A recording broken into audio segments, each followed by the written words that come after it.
മുഖ്യമന്ത്രി അതിനിശ്ചിതമായി RSSനെ വിമർശിച്ചിരിക്കുകയാണ്. അതിലേക്ക് പോകാം. ആദ്യം നിലമ്പൂർ വോട്ടെടുപ്പിന്റെ തലേന്ന് RSSനെ നിശിതമായി വിമർശിച്ച മുഖ്യമന്ത്രി പിണറായി വിജയൻ MV ഗോവിന്ദന്റെ RSS പരാമർശം വൻ വിവാദമായതോടെ അതിരൂക്ഷ വിമർശനമാണ് പിണറായി വിജയൻ നടത്തിയത്.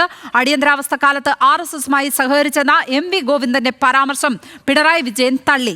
വർഗീയ കൂട്ടമായ RSSമായി ഒരു ഘട്ടത്തിലും ഐക്യപ്പെട്ടില്ല.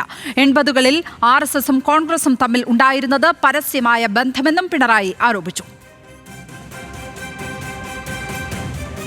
1925 ഈ സംഘടന രൂപം കൊള്ളുന്നത്.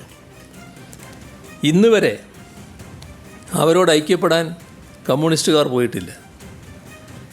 അവരോടുള്ള കാര്യത്തിലുള്ള സമീപനം ഇന്നലെയും യോജിപ്പില്ല, ഇന്നും യോജിപ്പില്ല, നാളെയും യോജിപ്പുണ്ടാവില്ല.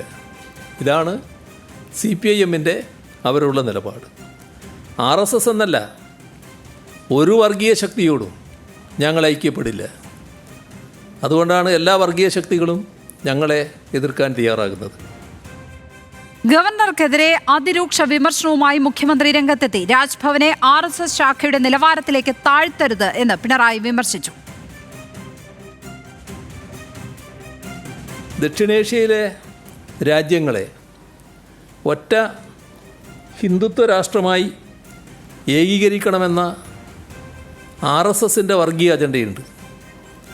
ആ വർഗീയ പ്രോജക്റ്റിന് നമ്മുടെ രാജ്യത്തിലെ ഭരണഘടന ഒരു പിന്തുണയും പിൻബലവും നൽകിയിട്ടില്ല. അതിനെ അംഗീകരിക്കേണ്ട ഒരാവശ്യവും, ഭരണഘടന നിർദ്ദേശിച്ചിട്ടില്ലാത്ത ഒന്നിനെ അംഗീകരിക്കേണ്ട ഒരാവശ്യവും ഞങ്ങൾക്കില്ല. ഒരു കാര്യം മാത്രമേ പറയാനുള്ളൂ: രാജ്ഭവനെ RSS ശാഖയുടെ നിലവാരത്തിലേക്ക് താഴ്ത്താൻ ശ്രമിക്കരുത്. ഭാരതാംബ എന്ന സങ്കല്പം ഭരണഘടന അംഗീകരിക്കാത്തത്. RSS ചിഹ്നങ്ങളെ എല്ലാവരും ബഹുമാനിക്കണം എന്ന് പറഞ്ഞാൽ നടക്കില്ല. RSS ഇന്ത്യൻ ഭരണഘടനയെയും ദേശീയ പതാകയെയും അംഗീകരിക്കാത്ത സംഘടനയാണ്. RSS ബ്രിട്ടീഷ് രാജിന് പാദസേവ ചെയ്തെന്നും പിണറായി വിമർശിച്ചു. നമ്മുടെ ഭരണഘടന ഉയർത്തിപ്പിടിക്കുന്ന ഒന്നല്ല ഈ ഭാരതാംബ എന്ന ചിത്രീകരണം. ഈ ഭാരതാംബയുടെ കയ്യിലെ കൊടി അത് RSSൻ്റെ കൊടിയാണെന്ന് പരസ്യമായി ഏകദേശം അംഗീകരിച്ച് കഴിഞ്ഞിട്ടുണ്ടല്ലോ എല്ലാവരും. അത്തരം ഒരു കൊടിയായിട്ടാണല്ലോ ഭാരതാംബയെ മുന്നോട്ടിറക്കിയത്.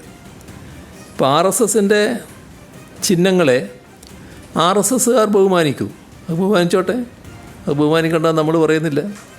പക്ഷേ അതെല്ലാവരും അംഗീകരിച്ചോളണം എന്ന് പറഞ്ഞാൽ അത് നടക്കില്ല.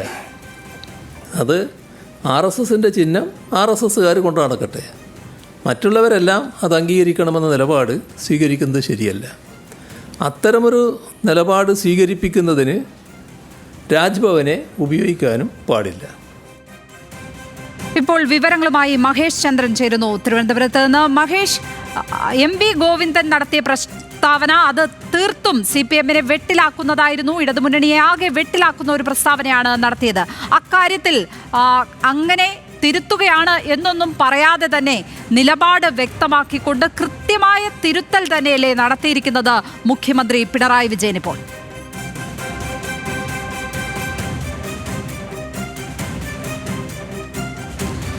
തീർച്ചയായിട്ടും ലക്ഷ്മി, നിലമ്പൂർ തെരഞ്ഞെടുപ്പിന് മണിക്കൂറുകൾ മാത്രം ബാക്കി നിൽക്കെയാണ് മുഖ്യമന്ത്രിയുടെ കൃത്യമായ ഇടപെടൽ ഉണ്ടായിരിക്കുന്നത്. RSSുമായി ചേർന്ന് അടിയന്തരാവസ്ഥക്കാലത്ത് പുറത്തുചെന്ന MV ഗോവിന്ദന്റെ പരാമർശം അദ്ദേഹം പാടെ തള്ളി. വ്യക്തിപരമായ MV ഗോവിന്ദനെതിരെ പറഞ്ഞില്ലെങ്കിൽ പോലും ആ പരാമർശം തള്ളുന്ന തരത്തിലേക്ക് ചരിത്രത്തിനെ ഉദ്ധരിച്ചുകൊണ്ടാണ് അദ്ദേഹം സംസാരിച്ചത്.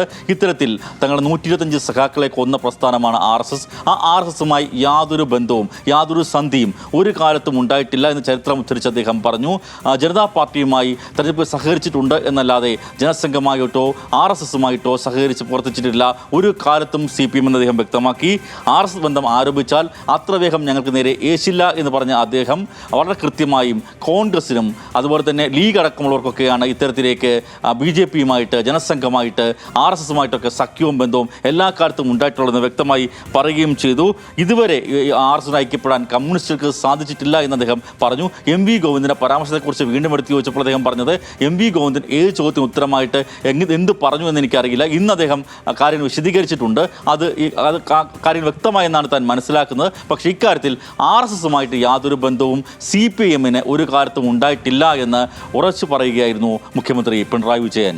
ലക്ഷ്മി, തീർച്ചയായും RSSനോടുള്ള നിലപാട് അത് വ്യക്തമാക്കിയിരിക്കുന്നു. വളരെ കർക്കശമായ രാഷ്ട്രീയ നിലപാട് തന്നെ മുഖ്യമന്ത്രി പിണറായി വിജയൻ എടുത്തിരിക്കുന്നു. പാർട്ടി സെക്രട്ടറിയെ അതിശക്തമായി തന്നെ അദ്ദേഹം തിരുത്തിയിരിക്കുക തന്നെയാണ്.